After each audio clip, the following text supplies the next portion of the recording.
മലയാള ഭാഷ അടിച്ചേൽപ്പിക്കുന്നുവെന്ന കർണാടക മുഖ്യമന്ത്രിയുടെ പ്രസ്താവന അപകടകരമെന്ന് മന്ത്രി എം ബി രാജേഷ്. ഭാഷാ ന്യൂനപക്ഷ ബില്ലിൽ അങ്ങനെയില്ല. ഉത്തരവാദിത്വമില്ലാത്ത പ്രസ്താവന സിദ്ധരാമയ്യ പിൻവലിക്കണം. സംഘപരിവാറിനെ പോലെ വിദ്വേഷത്തിന് കോൺഗ്രസ് ശ്രമിക്കുകയാണെന്നും ബുൾഡോസർ കൊണ്ട് വീട് തകർത്തതിൽ കേരളം പ്രതികരിച്ചതിന്റെ പ്രതികാരമാണിതെന്നും എം ബി രാജേഷ് പറഞ്ഞു. ഭാഷാ ന്യൂനപക്ഷങ്ങളുടെ മേൽ മലയാള ഭാഷ അടിച്ചേൽപ്പിക്കുന്നു എന്നത് വളരെ നിരുത്തരവാദപരമായിട്ടുള്ളൊരു ആരോപണമാണ്.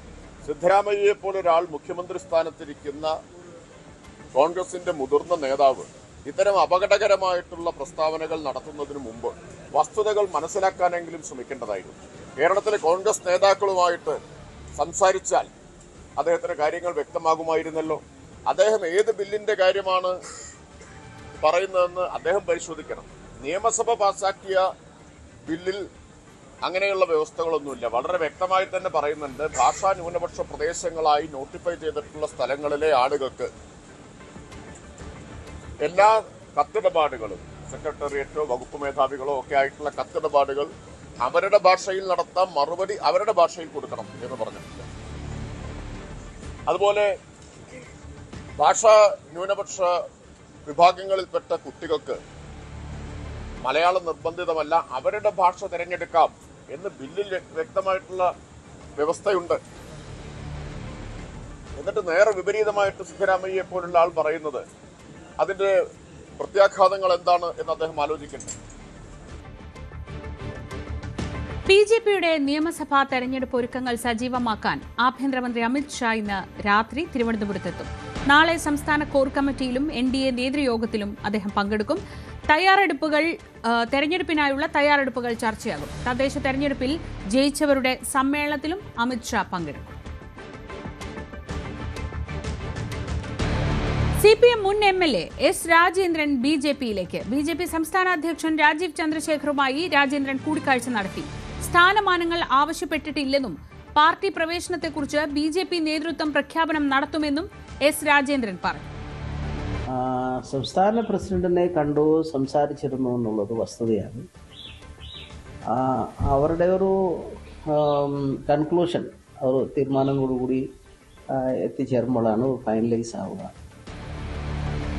പ്രഖ്യാപനങ്ങളൊന്നും നടത്തിയിട്ടില്ല. ഇതേ ഉള്ളൂ കാര്യം. കണ്ടിരുന്നു, സംസാരിച്ചിരുന്നു എന്നുള്ളത് ശരിയാണ്. നമ്മളും ചില കാര്യങ്ങൾ പറഞ്ഞിട്ടുണ്ട്. വ്യക്തിപരമായി സ്ഥാനമാനങ്ങളോ അല്ലെങ്കിൽ പിന്നെ മത്സരമോ അങ്ങനെയൊന്നും ആവശ്യപ്പെട്ടിട്ടില്ല. പ്രിൻസ് ജെയിംസ് വിവരങ്ങളുമായി. പ്രിൻസ്, ഏറെ നാളായി ഇത്തരം അഭ്യൂഹങ്ങൾ വായുവിലുണ്ട്. പക്ഷേ അത് അദ്ദേഹം സ്ഥിരീകരിക്കുന്നത് ആദ്യമായിട്ടാണ്. കൂടിക്കാഴ്ച നടന്നു എന്ന് പറയുമ്പോൾ എത്രയും പെട്ടെന്ന് തന്നെ രാജേന്ദ്രന്റെ BJP പ്രവേശനം ഉണ്ടാകും എന്നാണോ മനസ്സിലാക്കേണ്ടത്? ശ്രീജ, തീർച്ചയായും ഏറ്റവും അടുത്ത ദിവസങ്ങളിൽ തന്നെ രാജേന്ദ്രൻ BJP പങ്കാളിയാകുമെന്ന് തന്നെയാണ് നമുക്ക് മനസ്സിലാക്കാൻ സാധിക്കുന്നത്. മുൻപ് BJP നേതാക്കളുമായൊക്കെ ചർച്ച നടത്തിയെന്നൊക്കെ അദ്ദേഹം തുറന്ന് സമ്മതിച്ചിട്ടുണ്ടെങ്കിൽ പോലും BJPയിലേക്ക് പോകുന്നു എന്ന തരത്തിലുള്ള പ്രചാരണങ്ങളൊക്കെ നിഷേധിച്ചിരുന്നു. കാലങ്ങളിലൊക്കെ അത്തരത്തിലുള്ള പ്രചാരണങ്ങളൊക്കെ നിഷേധിക്കുന്ന സാഹചര്യമുണ്ടായിരുന്നു.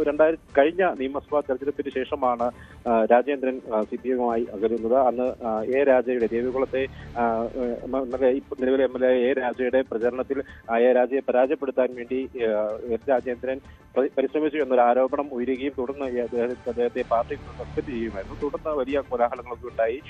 CPM ജില്ലാ നേതൃത്വത്തിനെതിരെയുള്ള ആരോപണങ്ങളുണ്ടായി. ഒപ്പം മൂന്നാറിലെ പ്രാദേശിക നേതൃത്വത്തിനൊക്കെ എതിരെ രാജേന്ദ്രൻ കുറിച്ച് ആരോപണങ്ങൾ ഉന്നയിക്കുന്ന ഒരു സാഹചര്യം ഉണ്ടായിരുന്നു. തന്നെ ഒതുക്കാൻ ഇവർ ശ്രമിക്കുന്നു എന്നുള്ള ആരോപണങ്ങളൊക്കെ രാജേന്ദ്രൻ ഉയർത്തിയിരുന്നു. ഈ ഒരു സാഹചര്യങ്ങളിലൊക്കെ രാജേന്ദ്രൻ BJPയിലേക്ക് പോകുമെന്നുള്ളൊരു സൂചനയും പലതവണ ഉണ്ടാകുകയും ചെയ്തു. പ്രത്യേകിച്ചും കഴിഞ്ഞ ലോക്സഭാ തെരഞ്ഞെടുപ്പിലൊക്കെ അത്തരത്തിലുള്ള ആരോപണങ്ങളൊക്കെ പലതവണ ഉയർന്ന സാഹചര്യം കൂടി ഉണ്ടായിരുന്നു. എന്തായാലും കഴിഞ്ഞ ലോക്സഭാ തെരഞ്ഞെടുപ്പിൽ ഇത്തരം ആരോപണങ്ങളൊക്കെ നിലനിൽക്കെ തന്നെ രാജേന്ദ്രൻ അന്നത്തെ ഇടുക്കിയിൽ ഇടതുപക്ഷ സ്ഥാനാർത്ഥിയായ ജോസ് ജോർജിന്റെ പ്രചരണാർത്ഥം മൂന്നാർ സംഘടിപ്പിച്ച ഒരു പരിപാടിയിൽ LDFന്റെ വേദിയിൽ പങ്കെടുക്കുന്ന ഒരു സാഹചര്യം കൂടി ഉണ്ടായിരുന്നു. അങ്ങനെ അത്തരത്തിലുള്ള ആരോപണങ്ങളിലൊക്കെ നിലനിൽക്കുന്ന സാഹചര്യമായിരുന്നു. BJPയിലേക്ക് പോകും, BJP നേതാക്കളുമായി ചർച്ച നടത്തിയെന്നൊക്കെയുള്ള വാദങ്ങളൊക്കെ വരുന്ന സാഹചര്യത്തിൽ ആണ് കഴിഞ്ഞ തവണ ഈ ഏതാനും ഇത്തരത്തിലൊരു വേദിയിൽ എൽ ഡി എഫിന്റെ വേദിയിൽ പങ്കെടുക്കുന്ന സാഹചര്യം കൂടി ഉണ്ടായത്. എന്നാൽ അന്ന് രാജേന്ദ്രന്റെ പ്രത്യേകിച്ച് ജോസ് ജോർജിന്റെ പ്രചാരണത്തിനായി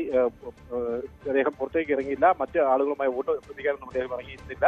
എൽ ഡി എഫിന്റെ ഒരു പ്രചാരണ വേദിയിൽ പങ്കെടുത്തുന്നുള്ള മറ്റ് നടപടികളിലേക്ക് ഒന്നും നീങ്ങുന്നില്ല. എന്തായാലും നിലവിൽ ഇപ്പോൾ സി പി എമ്മിൽ നിന്ന് അകന്നു നിൽക്കുന്ന രാജേന്ദ്രൻ BJP-യിലേക്ക് എന്നുള്ള കൃത്യമായ സൂചനയാണ് നൽകുന്നത്. സംസ്ഥാന നേതൃത്വമായി BJP സംസ്ഥാന നേതൃത്വമായി സംസാരിക്കുന്നത്, സംസ്ഥാന അധ്യക്ഷനുമായി സംസാരിച്ചിരിക്കുന്നു.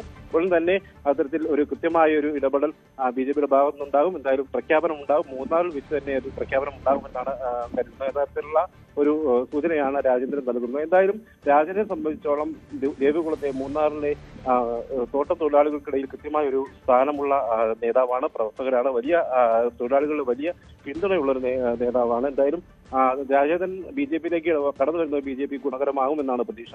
എന്തായാലും അടുത്ത നിയമസഭാ തെരഞ്ഞെടുപ്പിലൊക്കെ മത്സരരംഗത്തേക്ക് ഇല്ല എന്ന സൂചന കൂടി രാജേന്ദ്രൻ തരുന്നുണ്ട്.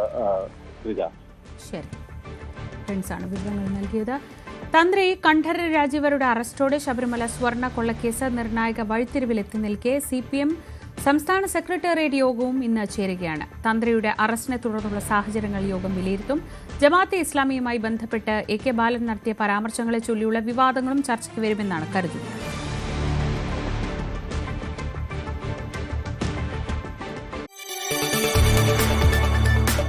കൂടുതൽ വാർത്തകൾക്ക് News 18 Keralam YouTube channel subscribe ചെയ്യുക.